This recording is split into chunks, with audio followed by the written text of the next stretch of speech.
요한계시록은 딱 두 부분으로 나누어집니다. 1장에서 11장까지 하고요. 그리고 오늘 읽은 부분에서 끝까지 부분, 이렇게 둘로 딱 크게 나누어집니다. 내용적인 부분이 있는데요. 앞에 부분은 교회가 지상에서 당하는 고난, 그래서 교회가 많이 나오죠. 앞에 부분은. 그러나 뒤에 부분은 교회는 안 나옵니다. 고난의 원인에 대해서 이야기합니다. 교회가 왜 그런 고난을 당하는가. 또 앞에 부분은 외부에 나타나는 현상, 막 지진이 일어나고 막 심판이 있고, 그러나 뒤에 부분 12장부터는 내부에 흐르는 원인. 그 앞에 부분은 불신세계가 받는 심판, 3분의 1이 죽고 4분의 1이 죽고 막 이런 이 피조물들이 어려움을 당하는 거죠. 그러나 이제 후반부에 보면 사단과 그 화신 음녀가 받는 심판. 그러니까 심판의 대상이 다른 겁니다. 전반부와 후반부. 표면 현상계를 논한다면 앞부분은 뒷부분은 심층 세계를 논하고 있다. 그래서 이제 11장까지 나오지 않던 새로운 등장 인물들이 12장부터 나오기 시작합니다. 해를 입은 여인, 용, 남자 아이, 여인의 후손, 짐승. 그래서 12장부터는 이제 다루는 주제가 바로 이런 짐승, 음녀, 바벨론 이런 것들을 다루게 됩니다. 그리고 이제 중요한 것은 오늘날 당하는 이 핍박은 많은 옛날로부터 거슬러 올라가서 거기서부터 시작된 것을 우리에게 알려주는 겁니다. 그래서 오늘 우리가 당하는 어려움은 오늘의 최근의 일이 아니라 과거에도 있었고 그 과거에도 있었고 그것에 이어져 있다. 원인은 바로 그 태초부터 있었다. 그것을 우리에게 알게 합니다. 본문을 살펴보면요. 하늘에 큰 이적이 보이니 여기서 이적이 기적이 아니고 큰 광경을 말합니다. 해를 입은 한 여자가 있습니다. 이 해라는 것은 hurt, 다쳤다는 말이 아니고요. 태양, 선을 이야기하는 거. 해를 입은 해처럼 빛나는 한 여자가 있다. 이 여자가 누군가? 이게 중요합니다. 이 여자가 누군가? 이 여자는 마리아가 아니고요. 이 여자는 교회다. 그리고 구약의 남은 자들이 이 여자다. 아이가 승천하고 난 다음에 여자는 남아있죠. 그 남아있는 여자가 누구겠습니까? 교회인 거죠. 그 해산하는 여자가 누구겠습니까? 바로 이스라엘의 남은 자. 그래서 12지파는 이스라엘의 12지파는 오늘날 교회의 그림자. 그것을 우리에게 이야기합니다. 그래서 발 아래 달이 있고 그 머리에 12별의 면류관을 썼더라. 12별은 뭐죠? 12지파. 그래서 우리 지금 우리 예수님에 대한 말씀 가운데 예수님을 잘 이해하려면 구약을 해야지만 잘 이해할 수 있고 구약과 이어져 있는 겁니다. 참 이건 하나님께서는 이스라엘 백성을 한번 택하신 다음에는 그들을 계속 영광스럽게 하시려고 비록 그들이 예수를 잘 안 믿고 십자가에 못 박았다 할지라도 하나님께서 아브라함에게 하신 약속, 이삭에게 하신 약속, 그 약속을 이루시기 위하여 우리 하나님은 계속 예수님은 구약으로부터 예언되어 왔던 그 인물이라는 것을, 그 후손이라는 것을 하나님께서는 계속 들어쓰신 것을 이제 보게 됩니다. 그래서 여기 12별의 멸류관을 썼더라. 12지파를 말합니다. 자, 그리고 이제 2절 읽어볼까요? 이 여자가 아이를 베어 해산하게 되면 아파서 애써 부르짖더라. 이게 참 중요한 내용입니다. 지난주 내용에서 중요한 건 뭐라 그랬습니까? 끝이 오면 뭐라고요? 기회는 없다는 거죠. 그래서 다 보이면 그거는 하나님께 영광 돌릴 기회는 끝난 겁니다. 다 보고 영광 못 돌릴 사람이 누가 있겠습니까? 안 보면서도 못 보면서도 믿음으로 영광 돌리는 거죠. 천국 가서 하나님 못 섬길 사람이 누가 있겠어요? 천국 가서 찬양하며 기도 열심히 안 하는 사람이 누가 있겠습니까? 이 땅에서 기도 열심히 하는 게 그게 진정한 기도라는 겁니다. 이 땅에서 찬양하는 것이 진정한 찬양이라는 겁니다.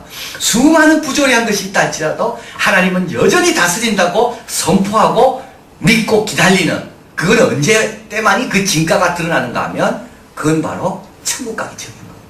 그래서 지난주에는 하늘이 열리고 언약궤가 보이면 끝난 겁니다. 그게. 그래서 신랑이 온다는 소식이 들으면 어떻게 됩니까? 이제 끝난 겁니다. 더 이상 신랑을 위해 내가 준비할 기회는 없는 겁니다. 그래서 오히려 지금이 감사한 때인 거죠. 오히려 지금이 주님을 위해서 베드로가 주님이 늦게 오시기 때문에 베드로가 많이 할 기회가 있었잖아요. 만약에 베드로가 예수님을 부인하고 근데 그 사이에 주님이 오셨다. 그럼 많이 할 기회가 없는 겁니다. 그래서 예수님께서 지체하는 이유는 뭡니까? 우리에게 많이 할 기회를 주시려고. 그래서 지난주고 오늘에서도 제일 중요한 건 뭡니까? 이 여자가 아이를 베어 해산하게 되면 아파서 애써 부르시더라. 이스라엘 백성의 고난과 연난 가운데 누가 태어납니까? 인류의 구세주가 태어난다. 고난 없이 연단 없이는 태어나지 않는다는 겁니다. 이걸 우리에게 강조하는 겁니다. 우리 예수님께서 누구의 후손으로? 다윗의 후손으로 오셨죠. 근데 거기 누구가 있었나요? 마리아와 요셉이 있잖아요. 마리아와 요셉은 바벨론으로 이거한 지 14대요. 바벨론으로 가서도 로마 지배를 받아도 그들은 자기를 꼭 지킨 겁니다. 그 남은 자죠, 남은 자. 남은 자로 살기 위해 자기를 지킨 겁니다. 그래서 예수님은 그 마리아의 몸을 빌어서 태어나신 거예요. 우리도 마찬가지죠. 우리 속에 하나님께서 뭔가 좋은 걸 이루시려면 우리에게 뭘 주시겠습니까? 고난과 연단을 주시는 거예요. 그래서 어떻게 보면 고난과 연단 없이 신앙생활 하는 사람은요, 좀 하나님을 불평해야 됩니다. 하나님, 나에게 왜 고난이 없습니까? 나에게 왜 연단이 없습니까? 해산의 수고가 나에게 있어야 되는데, 그래야 내 기도가 정말 깊어질 수 있는데, 그래야 내가 정말 암흑 가운데 주님을 바라보는 게 뭔지 내가 경험할 수가 있는데, 쉽게 신앙생활 하는 사람은 조심해야 되는 거예요. 신앙이 그게 다가 아니에요. 자, 그래서 이 여자는 아이를 베어 해산하게 되면 아파서 애써 부르짖더라. 아이가 태어나는데 그냥 태어나지 않습니다. 이 귀하신 아이가 태어날 때 어떻게 됩니까? 아파서 부르짖는 가운데 태어난다는 거예요. 좋은 열매는 항상 그런 겁니다. 그래서 어려움이 오고 연단이 올 때 우리는 어떻게 해야 됩니까? 아, 하나님께서 좋은 거 주시려고 그러는 거구나. 3절에 하늘에 또 다른 이적이 보입니다. 한 큰 붉은 용이 있습니다. 이제 용이 나타나는 거죠. 그리고 머리가 7이요, 뿔이 10입니다. 여러 머리에 7 멸관이 있습니다. 여러분, 한 여자는 아이를 베어 해산하게 되면 아파 애써 부르짖습니다. 근데 이 용은요, 머리에 뭐가 있다고요? 7 멸관이 있어요. 멸관이 맞습니까? 안 맞습니다, 지금. 이게 어울리지 않아요, 지금. 예수 그리스도가 태어나는 그 고통과 상고의 순간에 내가 멸류관을 쓰고 나를 뽐내고 이게 맞습니까? 맞지 않는 겁니다. 오늘날 멸류관 너무 우리가 좋아하잖아요. 멸류관이 맞지 않다니까요, 지금은. 이 멸류관을 쓰고 있는 사람은요, 어떻게, 뭘 모르는 사람입니다. 우리가 자녀를 위해 기도하고 나를 위해 기도해야 될 제일 큰 제목은 뭡니까? 멸류관이 아닙니다. 멸류관보다 더 큰 하나님의 은혜가 뭔지 아는 게 그게 우리 기도 제목입니다. 그래서 24장로는 멸류관을 벗어 찬양하잖아요. 멸류관도 아무것도 아닙니다. 이렇게 여길 수 있는 그 은혜와 그 하나님에 대해서 아는 것이, 그것이 어떻게 보면 우리의 최고의 기도 제목입니다. 근데 우리는 멸류관에 머물러 있어요. 안 맞는다고요, 안 맞아. 꼭 기억하십시오. 멸류관은 안 맞습니다. 어울리지가 않아요. 어울리지가 않아. 해산하는 지금 이 순간에 애써 부르짖으면서 하나님의 역사를 위해 몸부림치는 이 자리에 멸류관이 맞습니까? 안 맞습니다. 근데 사탄은 멸류관을 쓰고 있는 거예요. 그러니까 우리도 멸류관 조심해야 됩니다. 언제든지 벗을 준비해야 됩니다. 그리고요, 남 멸류관 쓴 거 갖고 너무 남 시기하는 사람은 뭡니까? 자기가 그 멸류관을 보내서 그런 거예요. 그 내 멸류관 남에게 줄 수 있어요. 모세가 자기 멸류관 여호수아에게 주잖아. 왜냐하면 모세는 멸류관보다 더 중요한 게 있거든요. 자, 이게 사탄입니다. 머리가 7이요. 머리 좋습니다. 뿔이 10이라 힘도 있습니다. 그러나 머리에는 뭐라고요? 7 멸류관이 있습니다. 자, 여러분, 머리 좋은 것 같고 안 돼요.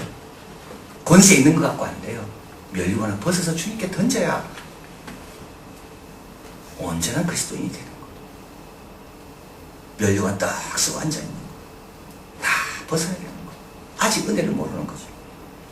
그 꼬리가 하늘의 별 3분의 1을 끌어다가 땅에 던집니다. 사탄을 따르는 3분의 1의 무리가 있다는 겁니다. 용이 해산한 여자 앞에서 해산하면 그 아이를 삼키고자 합니다. 뿔이 7이라 그랬죠. 뿔이 10이라 그랬죠. 머리가 7이죠. 해산한 여인은 약한 여인이죠. 지금 아파하잖아요. 그러니까 이 여인은 정말 힘이 없습니다. 지금 해산하는데 무슨 힘이 있겠습니까? 해산하는 여인이 무슨 힘이 있겠어요? 이때 이 여인을 괴롭히는 거는 그 너무 쉬운 일입니다. 그래서 이 용은 머리가 지금 머리가 10이고 머리가 7이고 뿔이 10이고 다 갖췄습니다. 그런데 실패합니다. 그 아이를 5절에 하나님 앞과 그 보좌 앞으로 올려가는 거예요. 그래서 이제 이 구절은 예수님의 탄생으로부터 탄생이 나오고 그 다음에 승천이 나옵니다. 그 중간에 다 뺐습니다.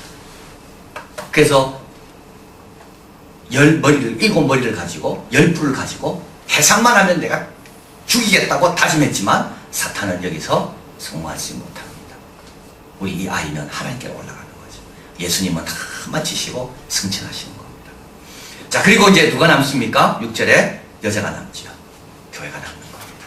교회는 광야로 도망하여 1260일 3년 반 동안 저를 양육하기 위해 하나님이 예비하신 곳에 있습니다. 하나님께서 다 지키고 계시는 겁니다. 때가 되면 이제 핍박 속으로 고난 속으로 넣으시는 겁니다. 자, 그리고 이제 하늘에 전쟁이 있습니다. 그의 사자들과 용이 더불어 싸울 때 용과 그 사자들도 싸우나 이기지 못하여 하늘에서 저희 있을 곳을 얻지 못합니다. 그래서 용이 이제 밑으로 떨어진다는 거죠. 근데 미가일은 천사 중에 7명 나와 있는 이름이 나와 있는 그 하나님의 종 천사 가운데 한 천사인데요. 그런데 미가일이 어떻게 이깁니까? 예수님의 보혈로 이기는 겁니다. 그 전에는 천사를 누가 심판했나요? 저 사탄을요, 하나님이 심판했습니다. 그런데 이제부터는요, 천사도 사탄을 심판할 수가 있어요. 성도들도, 우리들도. 그게 이제 여기서 나오는 겁니다.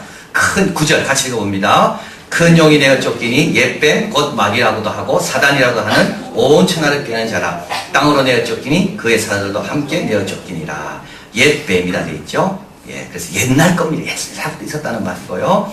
그리고 이제 이 마귀라는 말이 나옵니다. 사단이란 말이 나오고요. 이 사탄이란 말은 히브리어입니다. 헬라어는요, 마귀입니다. 그래서 사탄을 헬라어로 번역할 때 마귀라고 번역한 겁니다. 그래서 헬라어는, 히브리어는 사탄이고요. 헬라어로 그를 마귀라고 부르는 겁니다. 그런데 뜻이 좀 다르죠. 이제 사탄은, 이 마귀라는 것은 온 천하를 꿰는 자가 마귀라는 뜻이고요. 사탄은 참수하는 자. 오늘 본문에 둘 다 나옵니다. 10절 내가 또 들으니 하늘에서 음성이 가로되 이제 우리 하나님의 구원과 능력과 나라와 또 그의 그리스도의 권세가 이루었으니 우리 형제들을 뭐 하더냐? 참소. 이게 사탄이라는 말입니다. 우리 하나님 앞에서 밤낮 참소하는 자가 쫓겨났습니다. 왜 쫓겨납니까? 참소가 통하지 않습니다. 왜냐하면 주님의 보혈이 다 막고 있으니까. 그리고 주님은 하나님 보좌 우편에서 계속 우리를 변호하고 있으니까 통하지 않는 거예요. 11절 또 여러 형제가 어린 양의 피와 자기의 증거하는 말을 인하여 이겼으니 그들은 죽기까지 자기의 생명을 아끼지. 여기도 이긴다는 말이 나오죠. 예. 힘센 천사만 이기는 게 아닙니다. 성도들도 이깁니다. 그러므로 하늘과 그 가운데 거하는 자들은 즐거워하라. 그러나 땅과 바다는 화했었죠. 이는 마귀가 자기 때가 얼마 못된 줄 알므로 크게 분내어 너희에게 내려갔습니다. 보이지 않는 일입니다. 왜 이 땅에 고난이 있고 이 나라에 핍박이 있을까? 왜 저 사람은 좋은 것 같은데 저렇게 나쁜 일을 할까? 저 인간이 한번 나쁜 일을 하기 시작하면요 정말 사악해집니다. 그렇죠? 정말 저 사람은 안 그럴 것 같은데 왜 저 정도까지 됐을까? 그 뒤에는 뭐가 있다고요? 온 천하를 꿰는 마귀가 있는 거예요. 그래서 마귀가 우리를 자꾸 그래서 이제는 눈에 보이는 게 아니라 그 뒤가 이제 보이게 되는 거예요. 자, 발견 및 교훈입니다. 우리에게는 누가 있다고요? 대적자가 있습니다. 같이 있습니다. 우리의 씨름은 혈과 육에 대한 것이 아니요 정사와 이 세상 어두움의 세상 주관자들과 하늘에 있는 악의 영들에 대함이라. 그러므로 하나님의 전신갑주를 취하라. 이는 악한 날에 너희가 능히 대적하고 모든 일을 행한 후에 서기 위함이라. 그래서 하나님의 전신갑주를 취하라. 사실은 사람이 문제겠어요? 그 사람을 꿰는 마귀가 문제인 거예요. 근데 우리는 마귀와 싸워야 되는 거예요. 사람과 싸우는 게 아니고. 우리 예수님은 정죄하지 않고 사람은 정죄하지 않고 죄를 정죄하시죠. 그런데 이 마귀와 싸울 무기는 뭐라고요?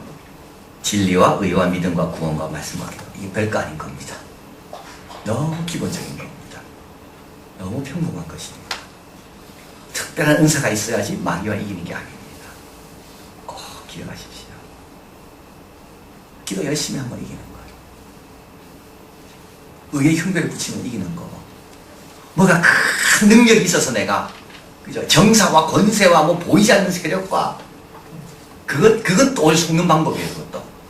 오히려 그렇게 해서 어떻게 됩니까? 예수 믿는 사람들로 하여금 아예 싸우지 못하도록 만드는 거 아닙니까? 근데 하나님은 예수 그리스도로 인하여 우리를 싸워 이길 수 있게 하셨기 때문에 이런 것만 붙들면 이길 수 있는 거예요. 능력 없어도 됩니다.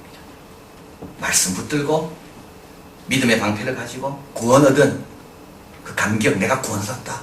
그 구원의 확신 가지면 되고 매일매일 주시는 말씀 가지면 되고 기도에 깨어있으면 얼마든지 이기는 거. 누구든지 이기는 거. 두려워할 필요가 없다는 거. 또 사탄의 역할을 하지 말아야 됩니다. 사탄은 뭐 한다고요? 밤낮 참수합니다. 그래서 유대인 전통에 의하면 사탄이 하루만 참수 안 하는 날이 있대요. 대속죄.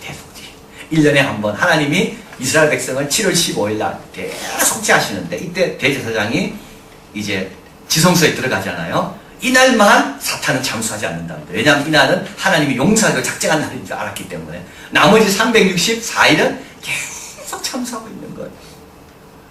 근데 그게 다 헛일인 거죠. 왜냐하면 하나님은 이미 다 용서하시고 보혈로 우리를 바라보기 때문에. 근데 우리는요, 우리도 참수하면 안 됩니다. 정죄하면 안 됩니다. 그 아무 소용없는 거예요. 아무 소용없는 거예요. 우리가 해야 될 일은 뭐죠? 밤낮 해야 될 일은 뭐라고요? 경배하는 겁니다. 24장로들은 밤낮 하는 일이 뭡니까? 찬양하고 경배하고 주님의 아름다움을 노래하고. 그리고 마지막에 세 번째, 고난 가운데 생명이 잉태됩니다. 우리 예수님은 그냥 오지 않습니다. 마리아처럼 자기를 딱 지키고, 마리아처럼 나는 남자를 알지 못하나이다. 요셉처럼 딱 자기를 지키는 경건한. 그러니까 마리아 요셉이 대단한 집안이 아닙니다. 뭐 능력 있는 사람도 아니에요. 뭐 대단한 배경을 가진 사람도 아니에요. 요셉은 목수였고, 마리아는 엘리사벳과 세례 요한의 아버지 사가랴처럼 그런 좋은 집안 가정도 아니고 아주 보잘것없는 아주 평범한 집안. 근데도 주님께서 거기에다가 당신의 아들을 다 맡긴 거예요. 여러분, 불가사리 있죠? 불가사리하고 거미. 어떤 분이 책을 적었어요. 거미가 되면 안 된다는 거예요. 거미는 거미만 머리만 딱 치면 거미는 다, 거미 줄 가운데만 치면 거미 줄은 다 때려야 하는데, 불가사리는요 다리를 자르면 또 자란대. 어디를 자르면 또 자란대. 조직이 거미 조직이 되면 안 된다. 그래서 잉카 제국이 왜 무너졌는가? 잉카 제국은 잉카 왕을 죽이니까 다 무너지더라는 거. 근데 아파치족은 스페인과 200년 동안 싸웠는데 안 죽는데, 그 결국 스페인이 이겼대. 왜 이겼냐면 아파치족들은 이 사람이 죽으면 그 다음 사람이 또 나타나는 거. 이 사람이 죽으면 그 다음 사람이 또 나타나는 거. 그러니까 스페인 사람이 이 난타라는 그런 종교 지도자만 죽이면 끝날 줄 알았는데 갑자기 저기 또 난타가 또 나타나. 저기 또 난타가 또 나타나. 이 막 아까 죽였어요. 저기 또 나타나. 불가사리처럼. 이 다리 자르면 끝날 줄 알았는데 또 나타나고, 몸을 밤 동안에 나면 죽을 줄 알았는데 또 살아나고.